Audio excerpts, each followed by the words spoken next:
UP ATS ने एक ISI agent को गिरफ्तार किया जो कि हनी ट्रैप में फंसकर पाकिस्तान की खुफिया एजेंसी को सूचनाएं दे रहा था। पूरी खबर आपको रिपोर्ट में बताते हैं।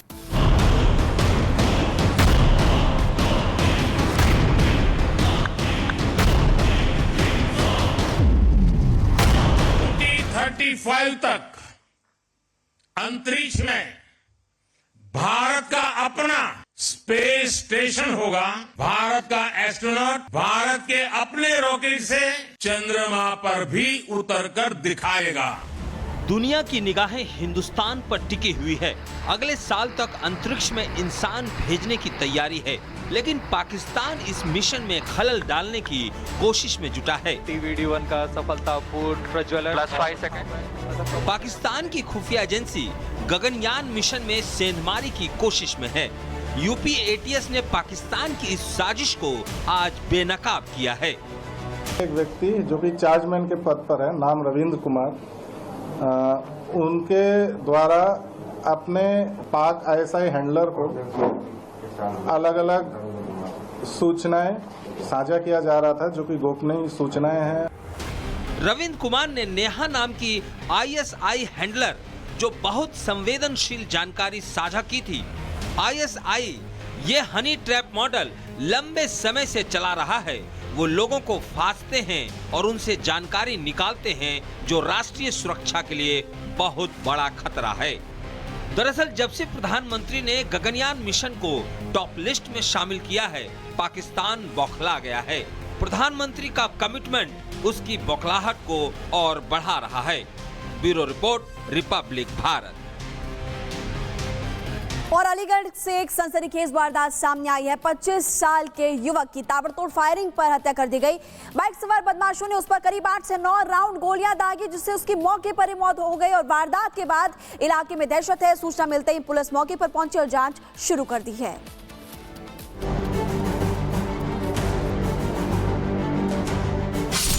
दो बाइक सवार बदमाश आए और एक युवक की गोली मारकर हत्या कर दी। बाइक से आए बदमाशों ने युवक को घर के पास घेरा और 8 से 9 राउंड फायर किए। युवक के पेट और पीठ में 7 गोली लगी है।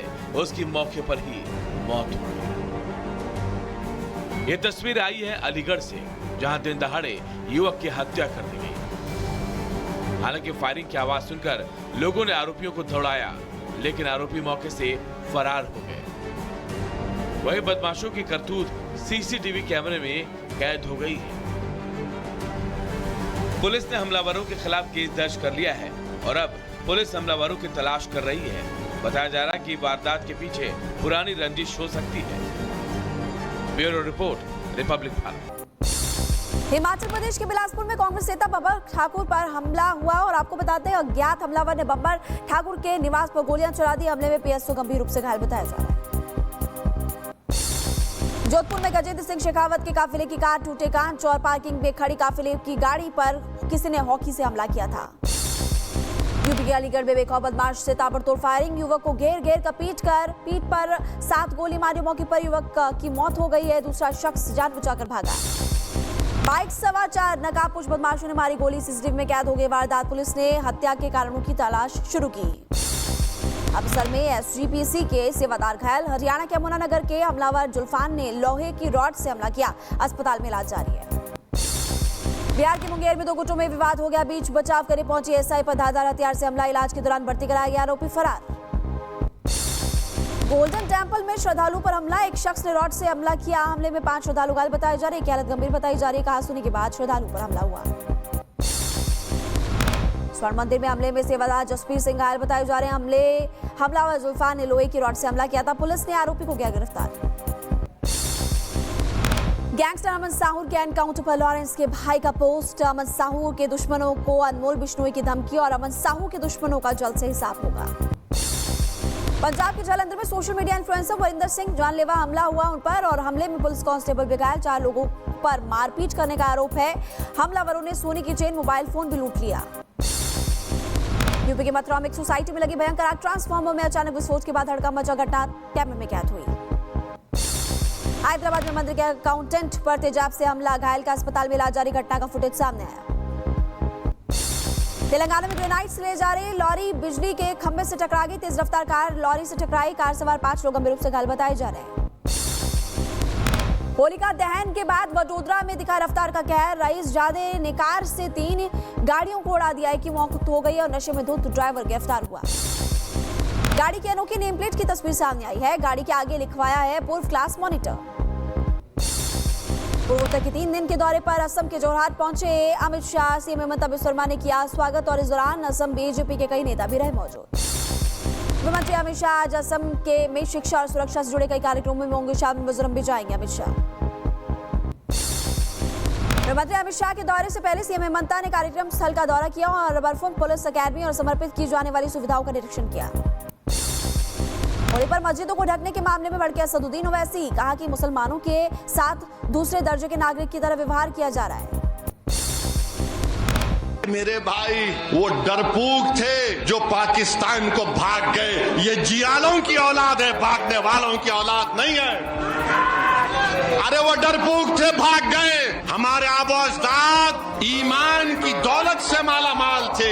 उन्होंने भारत को अपना वतन माना और मानते रहेंगे। एआईएमआईएम अध्यक्ष असदुद्दीन ओवैसी का आरएसएस और सावरकर पर इशारा का। छत्रपति संभाजी के खिलाफ पथहीन अल्फाज किसने इस्तेमाल किए थे? सावरकर ने छत्रपति संभाजी के खिलाफ बदतरीन अल्फाज इस्तेमाल किए गोलवालकर अपनी बंच ऑफ थॉट्स में। मऊ हिंसा को लेकर असदुद्दीन ओवैसी का बयान। त्योहार पर नफरत दिखाना कौन सी अच्छी बात है? बीजेपी नेता निशिकांत दुबे का कांग्रेस पर इशारा। का कांग्रेस का हाथ घुसपैठियों के साथ है। छत्तीसगढ़ शराब घोटाले मामले में पूर्व सीएम भूपेश बघेल के बेटे चैतन्य बघेल को ईडी का समन। आज पूछताछ के लिए पेश होने के लिए कहा। हिंदी तमिल भाषा विवाद के बीच आंध्र प्रदेश के उप मुख्यमंत्री पवन कल्याण का बयान। बोले कि भारत को सिर्फ 2 ही नहीं बल्कि कई भाषाओं की जरूरत है ताकि राष्ट्रीय एकता मजबूत हो। तमिलनाडु में भाषा विवाद के बीच अब आर्थिक भेदभाव का भी नया मुद्दा गर्मा गया है। कांग्रेस नेता ने केंद्र सरकार पर आरोप लगाया और कहा कि तमिलनाडु को मिलने वाली धनराशि बंद कर दी गई है। ईडी कार्यालय समझौतावादी कार्यालय बन गया है। कर्नाटक हाईकोर्ट से पूर्व मुख्यमंत्री बीएस येदियुरप्पा को मिली बड़ी राहत। पॉक्सो मामले में हाईकोर्ट से अंतरिम राहत मिली है और निचली अदालत के आदेश पर रोक लगा दी है। रुड़की में वाहन पर हूटर लगाने वाले किसान नेता पर पुलिस का एक्शन। पुलिस ने कोतवाली बुलाकर सबक सिखाया। यूपी के बांदा में 2 दिन होली मनाने की परंपरा आज भी मनाई जा रही है। होली मोहल्ला की महिलाओं ने जमकर होली खेली। यूपी के बांदा में लोगों ने होली खेली। शिव मंदिर में जमकर गुलाल उड़ाया, लगाए जयकारे। यूपी के बाराबंकी में देवा शरीफ दरगाह में दिखी हिंदू मुसलमान एकता। होली का एक साथ जश्न मनाते हुए वो लोग नजर आए। मथुरा के बचगांव में खेली गई जूता चप्पल पर होली। ये होली अंग्रेजों द्वारा किए गए जुल्मों के विरोध में शुरू की गई थी। एसएसबी जवानों ने श्रीनगर में होली खेली और 10 बटालियन मुख्यालय में बड़े उत्साह और सौहार्द के साथ होली का त्योहार मनाया गया। और जैसलमेर बॉर्डर पर बीएसएफ जवानों ने खेली होली। एक दूसरे को जमकर लगाया गुलाल। एक दूसरे को मिठाई खिलाकर शुभकामनाएं